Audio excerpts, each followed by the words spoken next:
కళ్ళ ముందు కనిపించే దైవం అవుతుంది. లేదనుకునే అల్పులకి ఆమె కళ్ళు తెరిపిస్తుంది.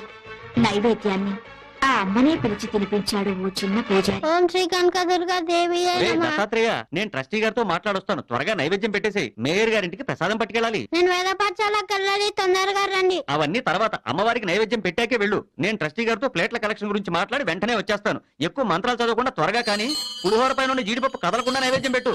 తినమ్మా తిను. నేను వేద